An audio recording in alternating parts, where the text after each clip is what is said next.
नमस्कार, मैं अजय साहू और आप देखना शुरू कर चुके हैं शोरगुल टाइम्स। कहानी सिगरेट अमीरजादा के इस एपिसोड में अहान फाल्कन इंडस्ट्री में इंटरव्यू देने के लिए घर से निकलता है। इससे पहले अहान विनोद के घर पहुंचता है। अहान को कीर्ति और अश्विन के साथ ही फाल्कन इंडस्ट्री जाना था। विनोद के घर में इस समय सिर्फ कीर्ति ही थी। अहान को देखते ही कीर्ति का मूड खराब हो गया। अहान इंटरव्यू में जाने के लिए एकदम कैजुअल ड्रेस पहना हुआ था।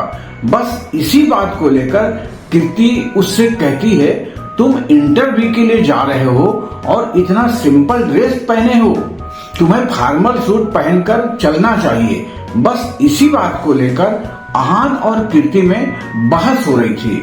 कीर्ति अहान से नफरत करती थी, इसलिए उसे बहुत गुस्सा आ रहा था। इतने में वहाँ अश्विन भी आ गया।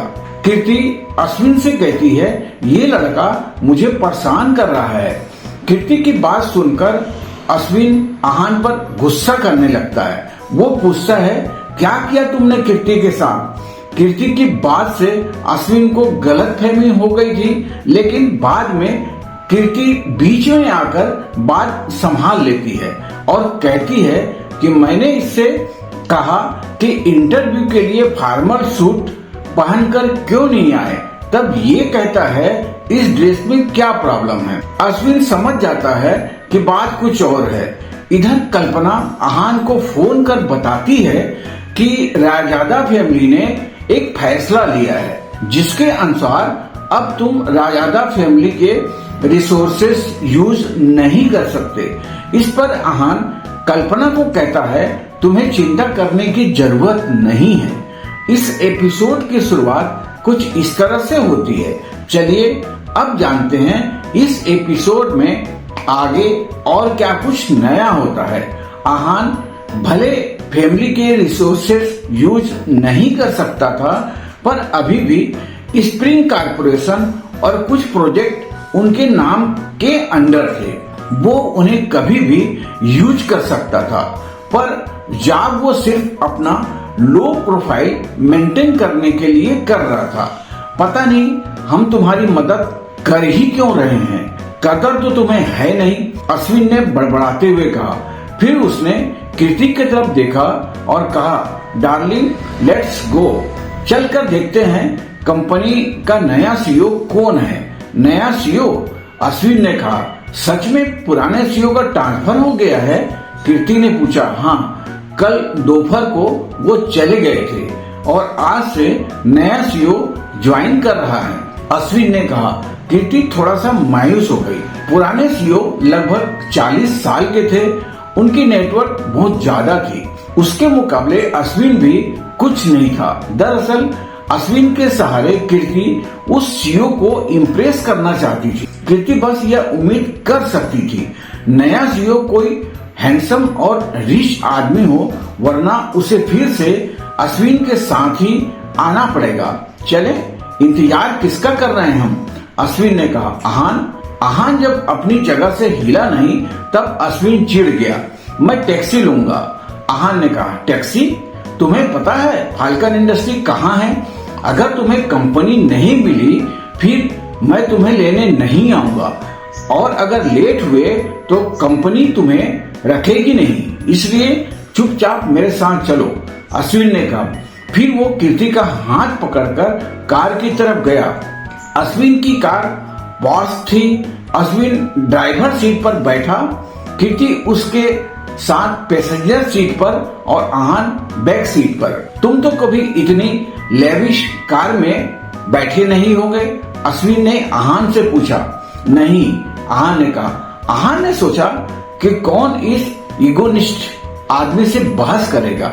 वैसे भी उसने कहीं पढ़ा था कि बेवकूफों से बहस करके खुद बेवकूफ नहीं बनना चाहिए। फिर तो तुम्हें मुझे थैंक यू बोलना चाहिए, अश्विन ने कहा और हंसने लगा। थैंक यू, अहान ने कहा और कार की विंडो से बाहर देखने लगा। अश्विन, तुम इनसे बात क्यों कर रहे हो? मैं इसके साथ एक कार में हूँ। यह सोचकर ही मुझे बहुत अजीब लग रहा है। ऊपर से तुम मुझसे बात कर रहे हो, कीर्ति ने असहज होते हुए कहा, सॉरी डार्लिंग, मैं तुम्हारी फीलिंग के बारे में भूल गया। अश्विन ने कहा। 15 मिनट में वो लोग फाल्कन इंडस्ट्री पहुंच गए थे। आहान जब बिल्डिंग देखी तो उसे एहसास हुआ यह एक फार्मेसी कंपनी है। यह बहुत बड़ी कंपनी थी। कार पार्क करने के बाद तीनों उतरे। कीर्ति अश्विन का हाथ पकड़कर चल रही थी और आहान उन दोनों से थोड़ा पीछे चल रहा था। अंदर पहुंचने के बाद अश्विन ने किसी से बात की। दोनों ने कुछ मिनट बात की और फिर अश्विन ने आहान से कहा, नए सीईओ की वजह से तुम्हारा इंटरव्यू कैंसिल हो गया है। वो तुम्हारा डेस्क है, जाओ और काम शुरू करो। अश्विन ने एक मेसी डेस्क की तरफ इशारा करते हुए कहा। आहान ने कुछ नहीं कहा और चुपचाप अपने डेस्क पर चला गया। वो उस डेस्क को ठीक करने लगा। तुम यहाँ नए आए हो, तभी एक लड़की की आवाज आई। वो आहान के सामने वाले डेस्क पर बैठा था। वो बहुत यंग था और उसका अपीयरेंस बहुत डेलिकेट था। हाँ, आहान ने उसे देखा और गर्दन हिलाते हुए कहा, हम मैनेजर अश्विन से तुम्हारा क्या रिश्ता है? उस लड़के ने धीरे से पूछा। हमारा कोई रिश्ता नहीं है, आहान ने कहा। उस लड़के का मुंह बिगड़ गया। उसने अभी आहान और अश्विन को बात करते हुए देखा था। ऊपर से दोनों ऑफिस भी साथ आए थे। फिर आहान ऐसा क्यों बोल रहा था? उस लड़के ने सोचा, शायद आहान सच बताने से डर रहा है। भाई, अब से हम कलीग हैं। मेरा नाम चिराग है। अगर तुम्हें कुछ भी जानना हो मुझसे पूछ लेना। तुम्हारे सामने ही हूँ मैं, चिराग ने मुस्कुराते हुए कहा और अपना हाथ आगे बढ़ाया। मेरा नाम आहान है। आहान मुस्कुराया और चिराग से हाथ मिला लिया। चिराग काफी टाइम से कंपनी में काम कर रहा था, इसलिए उसे बहुत कुछ पता था। हाथ मिलाने के बाद चिराग आहान को कंपनी के बारे में बताने लगा। चिराग की बातें सुनकर आहान को एहसास हुआ कि यह कंपनी दुनिया की टॉप 10 फार्मेसी कंपनी में से एक थी। उसने कंपनी की वर्थ को अंडर एस्टिमेट किया था। इस कंपनी की वैल्यू 180 करोड़ के आसपास थी। आहान, तुम्हें यहाँ कोई प्रॉब्लम नहीं नजर आ रही है? चिराग ने पूछा। कैसी प्रॉब्लम? आहान ने कहा, देखो सबको सब खोए हुए लग रहे हैं। चिराग ने कहा। चिराग ने नोटिस किया कि जब से आहान आया है तब से उसका ध्यान सिर्फ अपने डेस्क पर है। उसने नजरें उठाकर आसपास देखा ही नहीं था। तो आहान ने पूछा, तो तुम जानना नहीं चाहते कि ऐसा क्यों है? चिराग ने कहा, मुझे नहीं जानना। आहान ने कहा। ओ, चिराग डिसअपॉइंट हो गया, पर कुछ पल बाद उसने फिर से कहा, आहान, तुम जानते हो आज कंपनी की नई सीईओ आने वाली है। मुझे पता है। दरअसल आहान को इन सब से कोई लेना देना नहीं था। एक बार अतुल का मैटर सॉल्व हो जाए फिर आहान वापस शिमला जाने वाला था। तुम्हें पता है सीईओ एक लड़की है? चिराग ने कहा। लड़की? आहान ने तुरंत नजरें उठा ली। उसे याद आया कि कल्पना ने कहा कि वो सनाया को अपनी कंपनी में सीईओ बनाएगी। कहीं यह कंपनी कल्पना की तो नहीं है? सीईओ लड़की है। यह सुनकर आहान के एक्सप्रेशन को बदला हुआ देखकर चिराग मुस्कुराने लगा। उसे लगा था कि आहान को किसी से कोई लेना देना नहीं था, पर आहान अब तक दिखावा कर रहा था। इस कंपनी का चेयरमैन कौन है? आहान ने हड़बड़ाते हुए पूछा।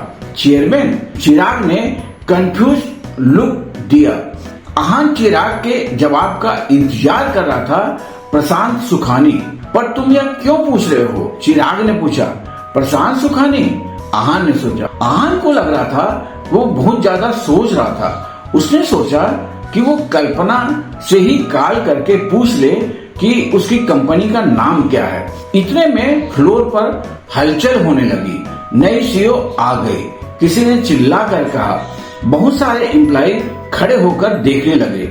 आहान भी उस तरफ देखने लगा। आहान के दिल की धड़कनें रुक गई और उसके पैर जम गए। आहान उसे अच्छे से तो देख नहीं पाया था, पर उसने जितना देखा उससे वो समझ गया था वो सनाया ही थी। आहान को कुछ देर बाद कुछ समझ नहीं आया। वो वहीं चुपचाप खड़ा रहा। उसे समझ नहीं आ रहा था कि उसकी किस्मत बस एक इत्तेफाक है। उसे अलग हुए बस 2 दिन ही हुए थे और आज वो फिर से एक ही ऑफिस में थे। आहान उस ऑफिस में सबसे नीची पोस्ट पर था और सनाया सीईओ थी। आहान मुस्कुराने लगा। उसने मन में सोचा, किस्मत भी अजीब खेल खेलती है। आहान, तुम जानते हो हमारे सीईओ कैसी दिखती है? मुझे तो सुंदर लग रही है।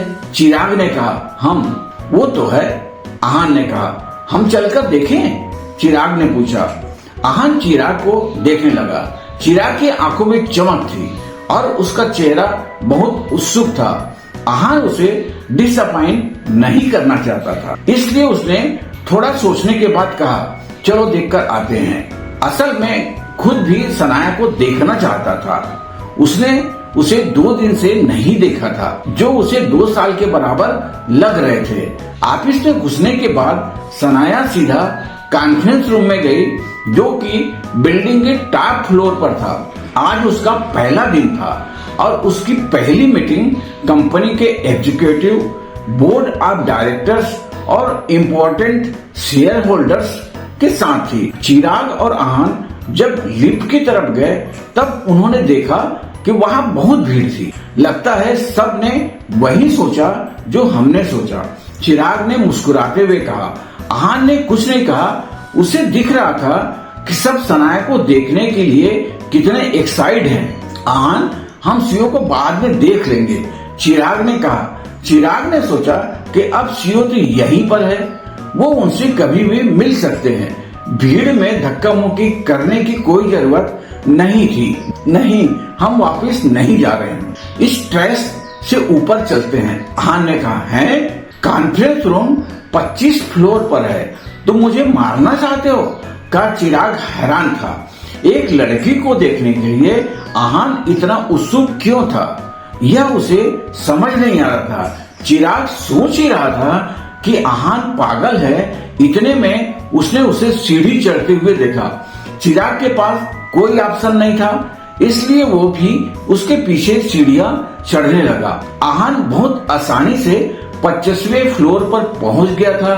वहीं चिराग 18वें फ्लोर पर हाँफ रहा था। 25वें फ्लोर पर पहुंचने के बाद आहान कॉन्फ्रेंस रूम के सामने पहुंचा। इस वक्त उस रूम का डोर बंद था। सब उसके सामने खड़े थे और किसी में भी हिम्मत नहीं थी कि वो उसे खोल पाए। सबके चेहरे मायूस और डिसअपॉइंटेड थे। आहान ने सोचा कि क्या वह यह डोर खोल सकता है? हाँ, पर डोर खोलने के बाद आहान क्या कहता? वो कौन था? कंपनी की सबसे नीचे पोस्ट था, नया अपॉइंट एम्प्लॉय या फिर सीईओ सनाया का एक्स हस्बैंड? आहान ने सोचा कि दोनों ही इंट्रोडक्शन इस वक्त सही नहीं है। सनाया से मिलने का यह सही वक्त नहीं है, आहान ने मन में सोचा। आहान ने गहरी सांस ली और वहां से जाने के लिए तैयार हुआ। तभी चिराग हाँफते हुआ आया। आहान, तुम सुपरमैन हो क्या? ऐसे उड़ते हुए यहाँ आ गए, चिराग ने हाँफते हुए कहा। आहान ने कुछ नहीं कहा, बस मुस्कुराने लगा। चिराग एक आम आदमी था, उससे और क्या उम्मीद की जा सकती थी। चिराग ने खुद को संभाला और फिर आहान से पूछा, तुमने सीईओ को देखा? आहान ने ना में गर्दन हिलाया और बंद दरवाजे की तरफ इशारा किया। ओ, अब रहने दो, बाद में कभी मिल लेंगे, चलो चलते हैं, चिराग ने आहान को कंफर्ट करते हुए कहा। चिराग देख पा रहा था कि आहान नए सीईओ से मिलने के लिए कितना बेचैन था, इसलिए उसे आहान के लिए बुरा लग रहा था। चिराग जानता था कि आहान और सीईओ के स्टेटस में बहुत फर्क था, इसलिए उनका कुछ नहीं हो सकता था। आहान समझ गया था कि चिराग क्या सोच रहा है, पर उसने उसकी गलतफहमी दूर नहीं की। तभी कॉन्फ्रेंस रूम का दरवाजा खुला। कंपनी के हाई पोस्ट के सारे लोग रूम से बाहर आ रहे थे। उसमें कीर्ति और अश्विन भी थे। सब लोग हंसते बोलते हुए बाहर निकले। अश्विन भी बहुत एक्साइट लग रहा था। सिर्फ कीर्ति थी जो डिसअपॉइंटेड थी। जैसे ही दोनों ने आहान को वहां देखा, उनके चेहरे का रंग बदल गया। कीर्ति पैर पटकते हुए आहान के पास आई। तुम यहाँ क्या कर रहे हो? कीर्ति ने पूछा। तुम्हें क्या मतलब? आहान ने कहा। आहान सोच रहा था कि कीर्ति को उससे क्या प्रॉब्लम है। जब देखो उससे लड़ने के लिए तैयार रहती है, हर वक्त इसके मुंह से मेरे लिए जहर निकलता है। आहान ने सोचा। अब अश्विन भी उनके पास आ गया। आहान और चिराग को वहां देखकर अश्विन समझ गया था वो वहां पर क्यों आए हैं। बाकियों की तरह वो भी सीओ से मिलना चाहते थे। तुम्हें क्या लगता है तुम जैसा फटीचर आदमी हमारी सीओ से इतनी आसानी से मिल सकता है? अश्विन ने कहा। इस वक्त वहां जितने भी लोग थे सब आहान पर हंसने लगे और खुद भी शर्मिंदा महसूस करने लगे। आखिर वो भी कंपनी के मामूली एम्प्लॉय ही थे। अभी तक यहाँ खड़े हो, जाकर अपना काम करो। Useless human being. तुम्हें जॉब इधर उधर घूमने के लिए नहीं दी गई है, कीर्ति ने गुस्से में कहा। दरअसल इस बार कीर्ति आहान पर गुस्सा नहीं थी, पर अपना गुस्सा निकालने के लिए आहान उसे सबसे अच्छा जरिया लग रहा था। कीर्ति को लग रहा था कि नए सीईओ कोई हैंडसम और अमीर आदमी होगा, पर यह एक लड़की थी, वो भी इतनी खूबसूरत।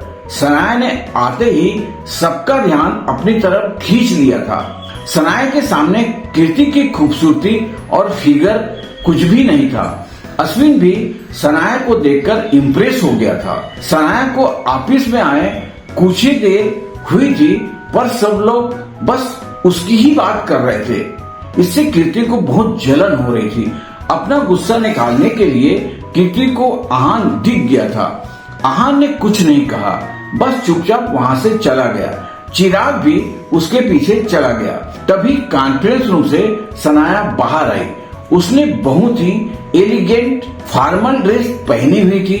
पिछले दिनों के मुकाबले आज वो फ्रेश लग रही थी, पर फिर भी थकान की झलक थी जो उसकी आंखें छुपा नहीं पा रही थी। सनाया मैम, पीछे से उसकी सेक्रेटरी उसे बुला रही थी।